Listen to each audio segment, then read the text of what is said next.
Welcome, everyone, to our February Community Enrichment. We have a guest with us this month, Brandy Nealon from Office of People's Counsel. But she's going to go ahead and get started. Feel free to add any questions to the chat or wait until we take off record. And you're welcome to share. The slide deck and any resources that Brandy shares with us today will be emailed to everyone that's registered. So let's go ahead and get started. Go ahead, Brandy, it's off to you. All right. Good afternoon, everyone. Brandy Nealon. I'm the Director of Consumer Assistance, not Counsel, with the Office of People's Counsel. I think, Heidi, are you controlling the slides? All right, you can keep going. Today we're going to talk about how to help clients or help yourself with utility bills. This is sort of a quick snapshot of what I'm going to be talking about today. So who is the Office of People's Counsel? That's okay if you don't know. Nobody does. And we're going to remedy that today. What to do if you're behind, energy efficiency services, budget billing, what is it? USPP, medical certification forms, what to do if you have a very high bill. Issues when you run into utility problems if you have a housing voucher or a client with a housing voucher, weather restrictions, payment plans, what to do if you think the bill is wrong and the meter's running fast, landlord issues, what to do with a bill that's not in your name, and ultimately how to file a complaint. So we're going to hit all of these. And like I said, I'm going to be talking a lot, for the next 30, 40 minutes, and I don't expect anybody to remember anything. But what I'm hoping is that you kind of you remember what we kind of talked about, and then you hang on to my information. And if you're not sure, have questions later, use me as a resource and email me as the best way to contact me and ask these questions. If you have a very specific question, either to a client or to yourself, like I said, you shouldn't have to memorize all of this. We just want to give you some kind of red flags, some general, guidance. All right, next slide. All right, so who am I? What is Office of People's Counsel, OPC? We've actually been in the news quite a bit recently because if you've opened up any of your utility bills, you've seen that they have skyrocketed. Mine included. I'm a BGE customer. I live in Baltimore City. We play a part in that, but we're on your side. We're advocating for your best interests. So we represent all residential consumers of natural gas, electric, private water, and some telecommunications. So natural gas and electric, think the big guys: BGE, Pepco, Smeco, Potomac Edison, Washington Gas, Columbia Gas. Private water, honestly, it's unlikely that you have private water, and you probably have something like WSSC or Baltimore City or Baltimore County Water. We don't deal with those. We kind of deal with very small private water companies. And when I say telecommunications, I'm talking landlines. So those are the types of things that we represent. Now, when I say represent, what does that even mean? So if you aren't familiar, after this kind of call today, I would suggest you spend a couple of minutes and Google the Public Service Commission. So the Public Service Commission is this group of folks, and they're appointed by the governor. So we have a couple from Governor Moore, a couple from Governor Hogan. There's 5 of them. And they basically oversee and regulate all the public utilities, so all the big guys. So we're talking like a multi-billion-dollar industry, sort of being regulated by these couple of folks. So and I'm going to pick on BGE a lot just because they're my provider, so it kind of rolls off my tongue a little easier. But if BGE wants to raise the rates, which they recently did, they can't just do it. They first have to ask permission from the Public Service Commission.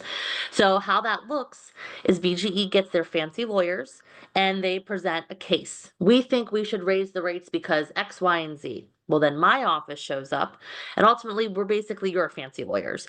And we say, we disagree, or maybe that doesn't make sense, or maybe there's a better way to do that. And we present a case. So we have kind of both sides of things. We present a case in front of the Public Service Commission, and then ultimately they make a decision. As an example of that rate case from BGE, which is partially why your rates are so high if you're a BGE customer, that was back in 2023. We disagreed with that decision. We tried to get them to appeal it, but they would not. So that's just sort of the type of thing that our office does. We are a state agency.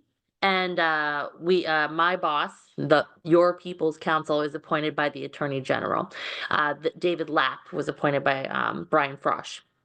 So, in addition to that, we also have the Consumer Assistance Unit. Can you go to the next slide?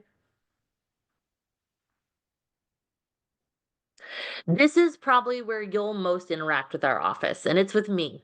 Um, Myself and one other person make up the very small consumer assistance unit.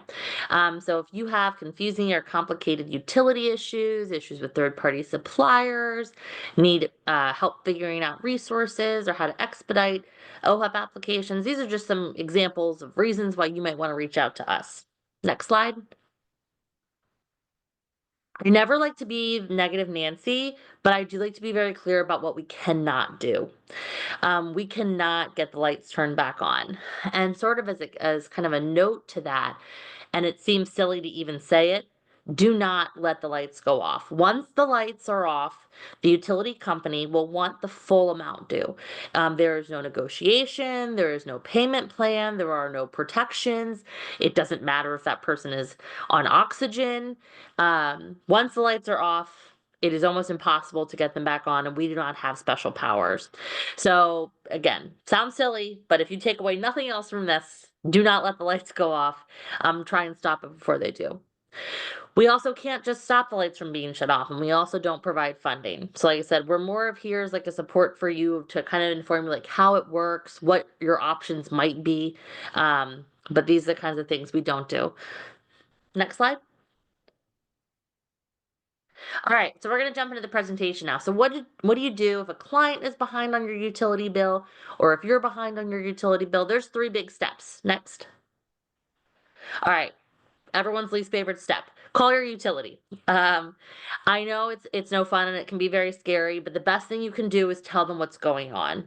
Tell them why you're behind. I lost my income. Someone in our family who brought in income passed away. We've had a huge medical emergency. I don't know, whatever it is, call them and keep them informed. No fun, but it is the best first step. As a part of that, you want to let them know that you're actively looking for help. So call them, tell them what's going on, and be like, but I'm trying. So they want to hear a good faith effort going on. You can try to make a payment arrangement if you're comfortable with that. I actually have this later on, but I think I'll just address it now. When you make a payment arrangement, there are some rules that people may not know about, and they're tough. So don't I make a payment arrangement if you feel comfortable is really the answer here. Yep, we help everybody. Sorry, I want to let everybody know that the person is asking about Dumb Power. Yes, it's the entire state. We cover the entire state. Make a payment arrangement if you feel comfortable. The reason I say that is because, and this is it's called COMAR. If there's any social workers on here, you might be familiar with it.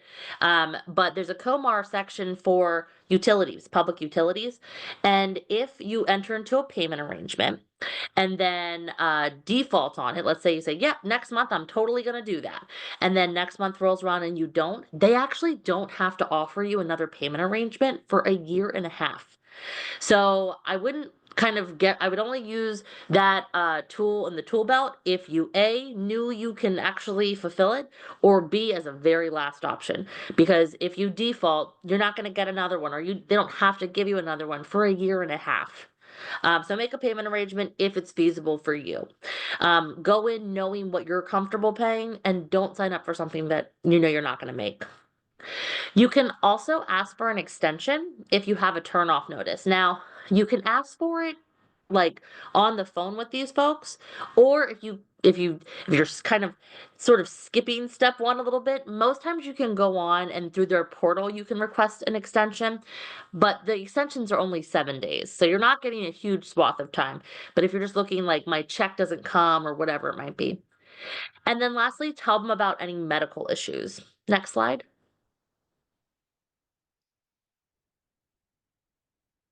And then we're going to come back to the medical issues piece because there's a little bit more to that. Part two is apply for energy assistance. It is based on income eligibility. You can only apply once per year typically. That money gets paid directly to the utility.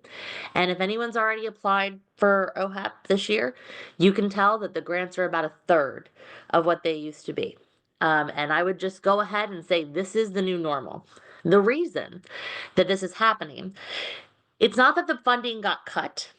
Actually, it was a good thing that happened, but I think it's going to take time for the system to adjust. So, was it 2 years ago? They implemented something called categorical eligibility. Um, and I'm going to talk a little bit more about that. But ultimately, what it did is it's going to be pushing in triple the number of people that are currently participating in OHEP. So right now, about a quarter of the state that's eligible for energy assistance receives energy assistance benefits. But with categorical eligibility, which again I'm going to go into in a second, um, it's tripling that number. So everybody that's eligible is going to be automatically enrolled.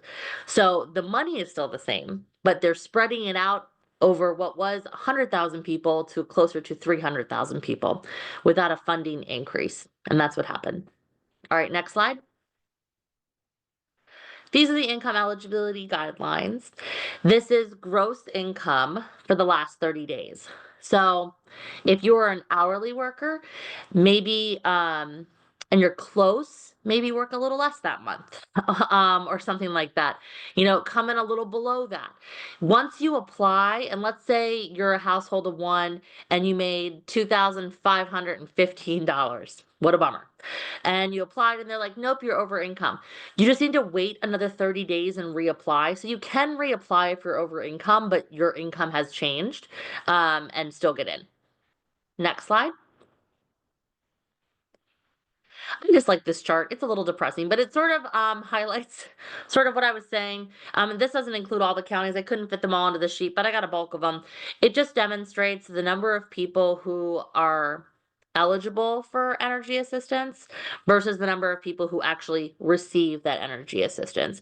So I'm just going to pull a random one. Harford County, there's only a 27% participation rate. So there's, almost 75% of the people that are eligible are not participating. And almost across the board, it's our seniors and English as second language communities that are missing out. Next slide.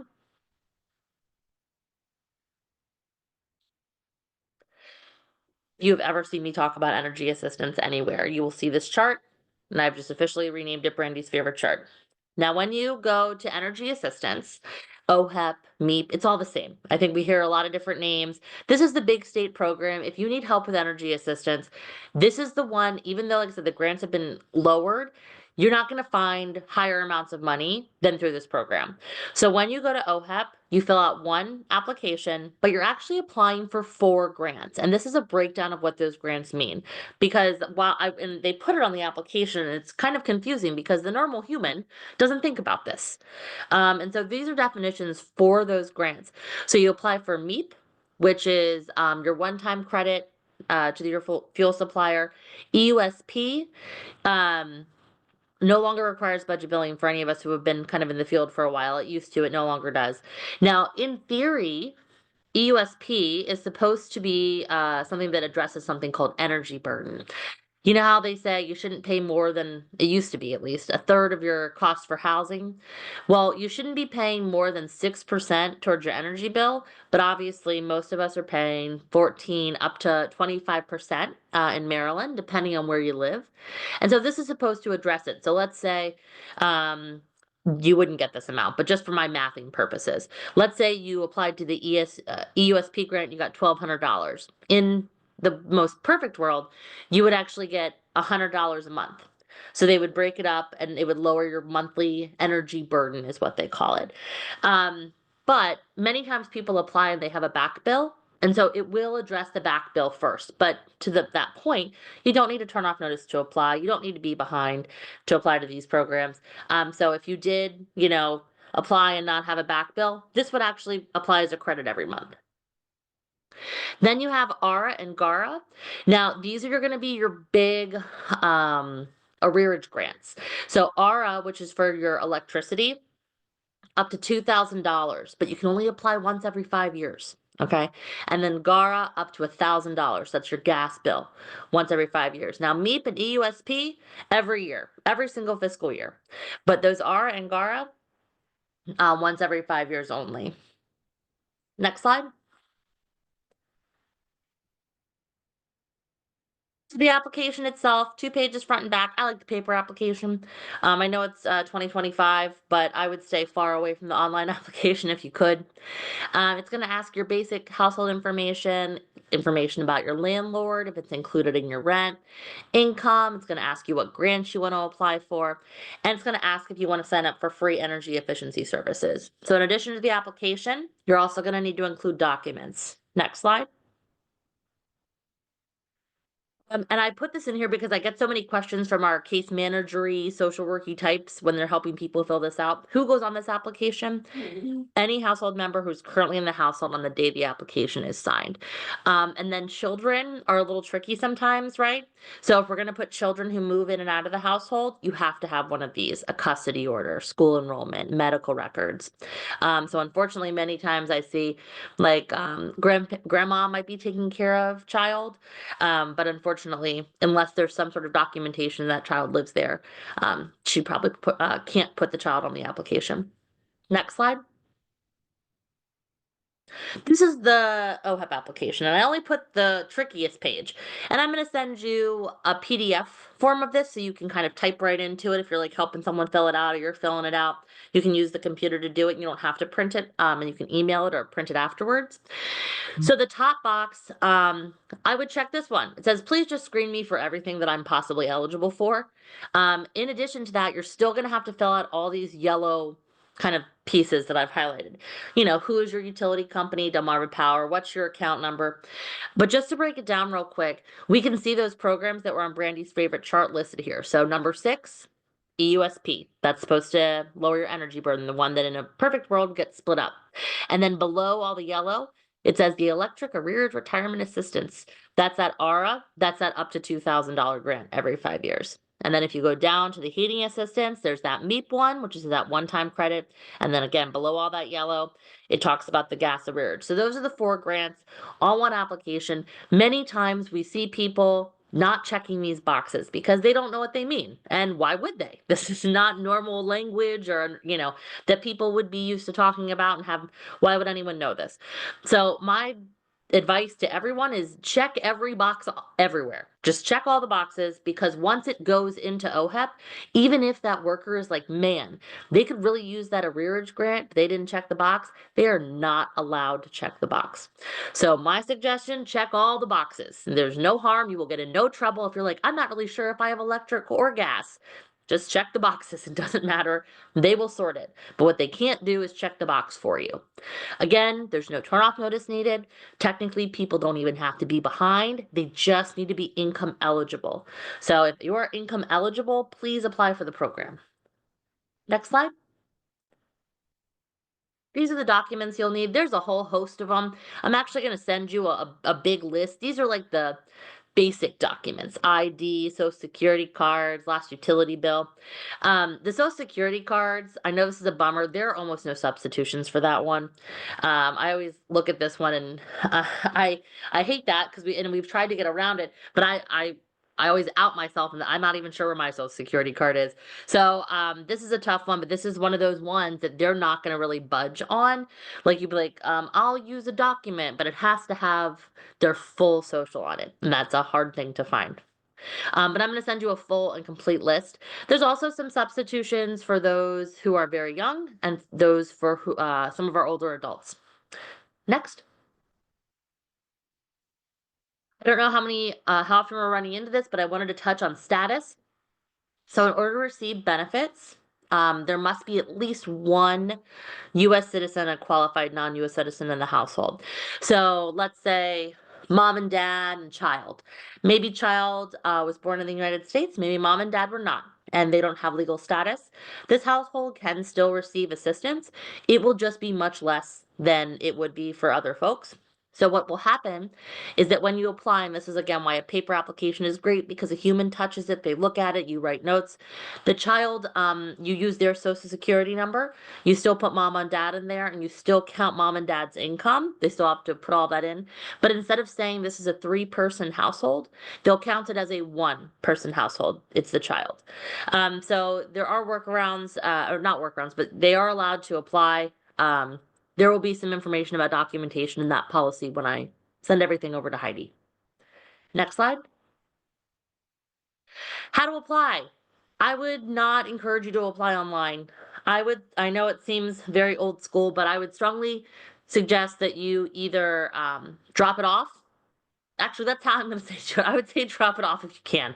I know that's not always a possibility, and it really depends on your energy assistance office.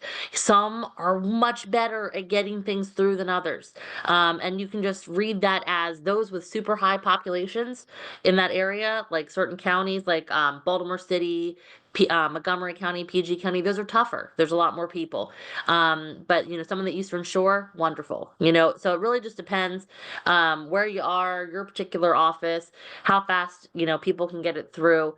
But I like to tell people drop it off and you know what, go ahead and email a copy as well. I think it's good just to cover your bases, have the receipts.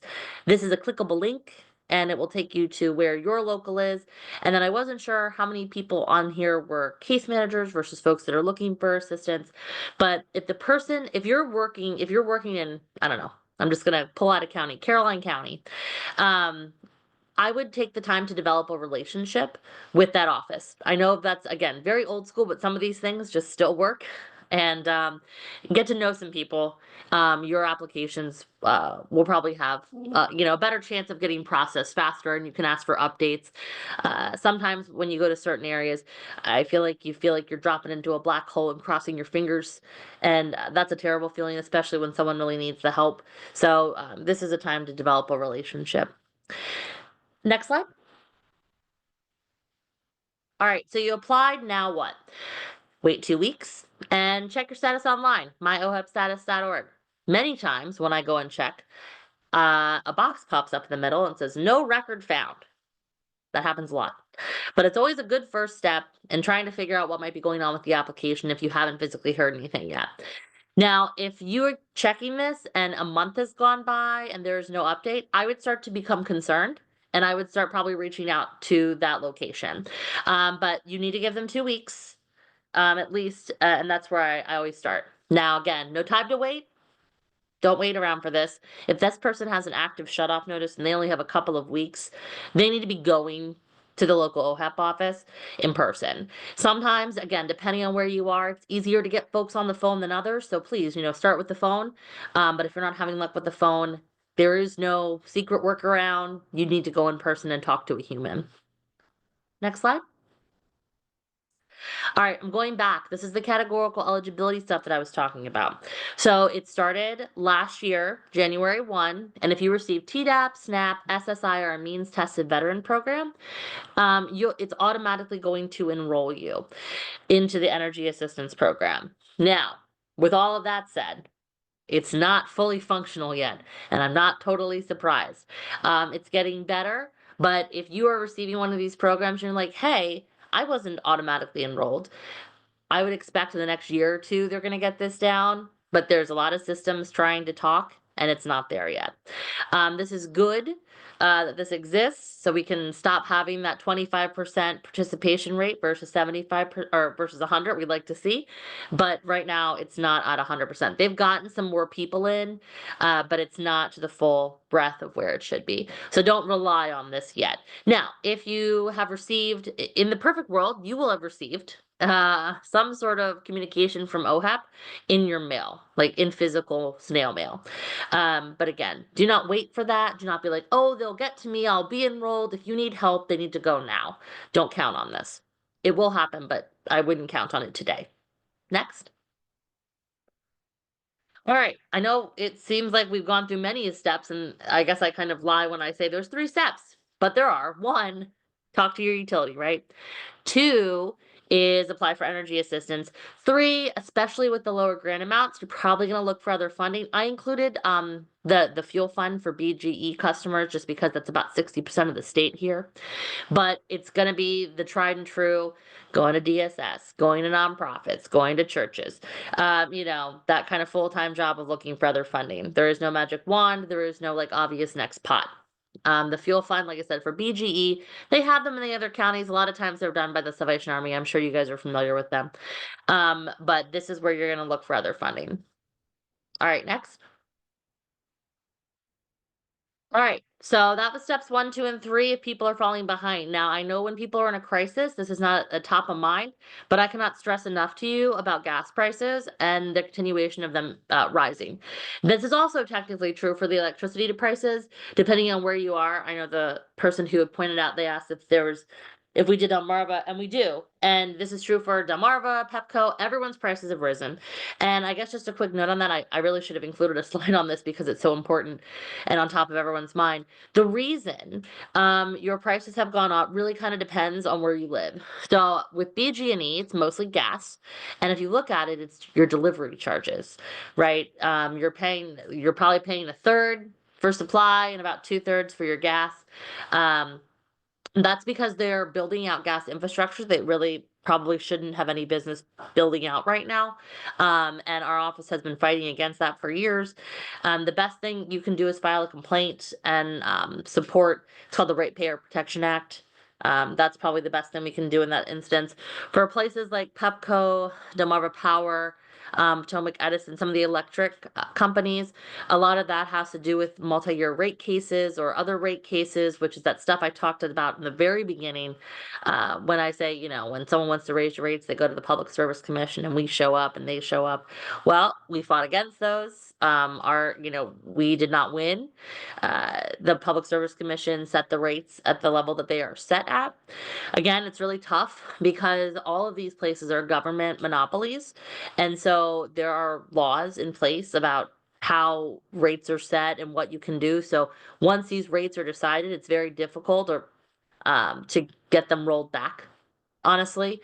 So part of what you can do, fees like very realistically, is to weatherize. There are two big programs that I would insist that everybody take a look at, and especially everyone on this call. If you do, again, nothing else, remember that once your lights are out, that's kind of over. And two, go ahead and call your utility company and request that they do a free home energy audit or an energy checkup. They have kind of different varying names here. And what they do is they schedule a time, they come out to your house. And I do it once every 5 years at an address. I just did mine. They gave me LED lights, power strips, water heater pipe insulation. They gave me a low flow shower head. I can't remember, there was a bunch of other stuff. It's not going to be revolutionary, right? But all these products they're giving you will help, and are free. Okay. Now, with all that free talk being said, I'm saying this is all free at time that you call and they come out, like all of it's free. You actually pay for this program every single month on your bill. So you have already paid for this program. Please take advantage of the program that you are paying for. If you look on your bill, there's a program, it's called Empower, and it's on across the state. Please take advantage of this. Call your utility and get one of these. Now, on a larger scale, like we're talking about new hot water systems and your HVAC system went down or your boiler went down, that's going to be income eligible programs. The first one, sorry, there's no income eligibility. It's literally you can be making $200,000 a year. It doesn't matter for the first one. But for the second one, this DHCD one, there are income guidelines, but the income guidelines kind of vary pretty wildly depending on what it is. So I still think that if you're thinking, wow, I really wish that I could replace X, or I really wish we could put blow in the attic or something kind of bigger, you might just want to call and be screened. Because like I said, they kind of piecemeal together a bunch of different grants. So they might pay for your attic blow from this pot of money, and they might pay for, that boiler fixie or replacement with this pot of money. There's like I said, wide variety of grants. Call to be screened. This is best for people who own their home.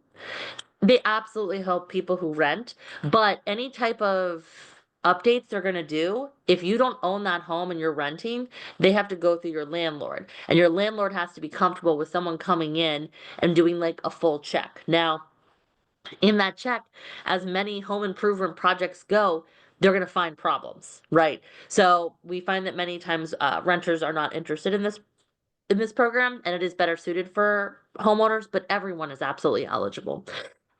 Next slide. Now, for that weatherization program through DHCD, the bigger one with income guidelines, this is the stuff that's typically covered versus what is typically not covered. So the thing that is not typically covered, windows, I know that's a tough one.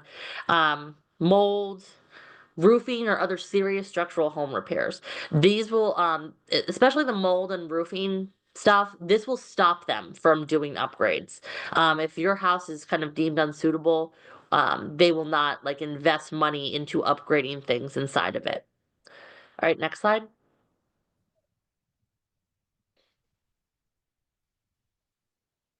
All right, what is budget billing? So this is supposed to be providing even monthly payments over time. However, it doesn't mean that it's the same amount for 12 months, and it doesn't mean that it's affordable. So what they do is they do a look back at similar time periods and get your average during that time. And over time, a credit or a debit might build up. Now, in my experience and perhaps yours, I think this is good in theory, bad in practice. I see a lot of people get caught up thinking that they're paying on time, they're paying the right amounts, but it turns out that they end up with a huge bill at true up time. So let's say they sign up for budget billing and it's like, pay $200 a month on top, that's your bill. So they pay $200 a month. But this winter has been way colder than last winter. So what they're basing the previous budget billing numbers off of is not quite right. So then at the time for true up, which is normally around 4 months, they'll look back and be like, okay, well, this is what it really was. They end up owing $400. And they're like, well, I was paying my budget billing amount. Well, you were using way more than what we had thought you would. So just be careful. This is really good for someone who pays close attention to their bills. But I would just be very careful about kind of setting it and forgetting it. Budget billing is good for some, not all. All right, next. USPP, this is actually something that's on that OHAB application. It's like on the next page. And this is again good for some, not all. You can check the box and it'll enroll you into a program. You must enroll in budget billing, which again, not for everyone. But if you're dealing with someone who gets disconnected a lot, there's no reconnection fee or security deposit for the first time it happens. And they'll also reconnect them if the arrears are reduced to $400, which again, normally it's like we want the full amount. So this is probably only best for those who are constantly in a state of crisis with their utility bill and are getting frequently disconnected. Next. Medical certification forms. If there's someone who has a medical illness, or needs equipment that requires power, or there's just someone in the house, not the account holder, just someone who lives there, that requires power, has a serious illness, then you might qualify for a medical certification form. Um, is that Kate Schultz? So- Sorry, that was very distracting. I think if it is, I think Kate and I used to work together. So. All right, next slide. Okay, so what does the medical certification form do? So there are a lot of reasons to consider getting a medical certification form. And again, a lot of them lay in if you have someone that often gets shut off. So if there was a turn off notice on the account, it actually extends that date by 30 days, but you have to enter into a payment arrangement in those 30 days. This is really just sort of a workaround or buying time for someone. Now, there's also some extra protections in place in terms of terminations during the winter. Now, they can still shut you off. You can absolutely still be shut off in the winter. However, it gives the utility pause. So there is during the winter time, which is officially known as November to the end of March, there's a rule that says if you're going to shut anybody off, utility, you must first send an affidavit to the Public Service Commission, which are those folks we talked about in the beginning. And it says, I promise that basically no one will die if I shut them off in this household. So if you have a medical certification form on file, which basically says you need electricity, it is much harder for the utility to shut that person off. Next slide. What does it not do? It will not keep you on indefinitely without payment. And it will not restore your power sooner. Once you are off, like I said, you are off. It's kind of many of your kind of rights and ability to get shut back on without the full amount are sort of gone. And even if you have a serious medical illness in the home, it's not going to keep you on forever. Next. Okay, how do you get one? So if there's someone in the home with a medical condition or equipment, call the utility and let them know. Now, I'm going to give you a form so you can have it, but we find that if you call in and request the form, it's easier to trigger that 30-day hold. So if someone has that shut off notice, you'll have the form. I'm going to give it to you, but you might just want to call and ask for one. Then you have your health professional sign the form saying, yes, that person absolutely needs power or they have some sort of device that requires power. And then you send the form back into your utility. I would also encourage you to make some copies. Like I said, there's the form, I'm going to send it, but then there's also a video that walks through the form. It's literally a page front and back, very simple, but you really need the healthcare provider to fill it out. Next, we're gonna skip this one. Skip. I should have removed it. And then for the folks that help people fill out applications for OHEP, I would highly recommend that you look into the Critical Medical Needs Program. Basically, what it does is with a completed OHEP application, and then also with this medical form, you can send the application to what is ultimately a secret email address, and they expedite the OHEP application. You work one on one with somebody, and my typical turnaround time in my experience has been a couple of hours to maybe a day. So you're getting that OHEP application through and those grants processed almost immediately. You have to take a one-time, 1 hour free training from OHEP, and the sign up is this clickable link here. Next. All right, what do you do if the bill is gigantic? So we're kind of going to these quick fire scenarios that I hear about all the time. So what if you talk to somebody and they're like, I have a $10,000 bill. I think the highest I've ever seen is about 25,000. And so I'm not talking like it's a couple grand and we think we can work this down. I'm talking if you run into somebody and you're like, this is never going to go away, right? Honestly, they should probably speak with a lawyer. I'm not a lawyer. I don't know if you can tell, but you probably need to speak to a lawyer because you may need to consider bankruptcy. Again, I'm not talking about like $2,000, $3,000, which we might be able to work down. I'm talking insurmountable numbers, like again, 10,000, 20,000, which we've seen. When the bankruptcy is filed and assigned an official case number, the shutoff can actually be put on hold. So they might be able to stay on as the bankruptcy gets processed and it might be discharged. But again, they need to talk to a lawyer, not me. But if you're seeing this, think lawyer. Next. All right. What if the person has a housing voucher and the lights get shut off? You probably already know the answer to this, but I wanted to kind of just put it out here. They can absolutely be evicted and lose their voucher. I was actually just talking with a social worker this morning, strangely enough, who was asking about the utility allowance. So, you know how when they live there, they, pay for their housing. They also give them, here's your $100 for your utility costs, but utility costs have gone up. And like, how do we as a group get that utility calculation, that number that people are getting, how do we get that raised? But it's absolutely a thing. If people get their light shut off and they have a housing voucher, they can absolutely be evicted. Next. Okay, I kind of touched on this a little bit with some of the extreme weather. And this is the kind of legally side of it. This is actually from Comar. I think I might have even copied and pasted this. But ultimately, people think during the summer and the winter, you can't be shut off because it's too hot or too cold. Can you go to the next slide? And that's absolutely not true. Unfortunately, you can. November 1 through March 31st, if the temperature is 32 degrees or below for the next 3 days forecasted, you can't be shut off on that one day. So same thing goes with summer, but they also do heat index. So as an example of that, let's say today's Monday for, again, my mathing, and you have an active shut-off notice. Today it's forecasted to be 32. Actually the utility company wakes up at 6 a.m. For Baltimore, they go out to BWI and they forecast out. So they say 32, 31, 30. You're safe on Monday. You wake up on Tuesday, so does the utility company. You still have your active shutoff notice. It's forecasted 33, 33, 33. You are shut off on Tuesday. So then on Wednesday, you wake up, your power's off. So does BGE, they forecast. Turns out forecast was wrong. It's 20, 19, and 18. Doesn't matter, you're already off. All to say, this is a very thin protection. I would not rely on this. You can be shut off. Okay, next slide.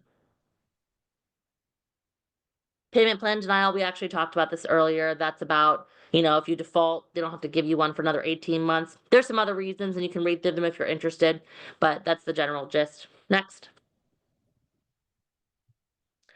What if you truly believe that your bill is wrong? Like I said, I would expect all of your bills to be much higher this month. Oh, dog. This month and next month.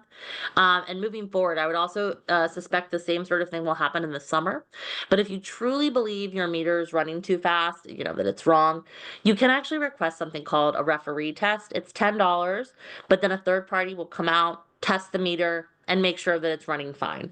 They're going to give a written report to you and to the utility company. And if the meter is found to be over registering more than 2%, you should get some money back. You would do this through the Public Service Commission, which I actually have their contact information coming up. Yeah, one time she's like, yeah, we can't qualify. All right, next. Landlord issues. All right, these are for folks who deal with landlords. And it's mostly to be, where do I go? Because sometimes I get calls about this, and instead of coming right to me, you might be able to go to the right place the first time. So, what if the landlord locks you out because your power was shut off? You can actually call the police. They're not allowed to do that. And unfortunately, we've seen it happen. What if you're evicted because the power is off and they went through the proper legal channels? It's probably legal. There's probably something in your lease that says if the power goes off, they can evict you. I would get a lawyer. What if you pay the landlord for the electric bill, but you find out later that the landlord hasn't been paying the electric bill? That's a bad landlord. There's nothing anyone can do about it. You need to get a lawyer. This one is a little less frequent, but what if the tenant is paying more than their fair share of a non-sub-metered apartment? We see these if there's not like a direct meter connected to your unit, but maybe it's like 5 apartments and a shared space. Generally, they take, even if there's like 5 people living in this place and one person living over here, it doesn't really matter. They're probably going to split that up evenly, and just charge all the tenants. It's probably allowed, even though that doesn't feel very fair. Next slide. Okay, this is my favorite one because I need everyone. Okay, number 3 thing that if you don't remember anything else, please remember this. Don't let anyone pay for a bill that is not actually in their name, even if they lived in the house.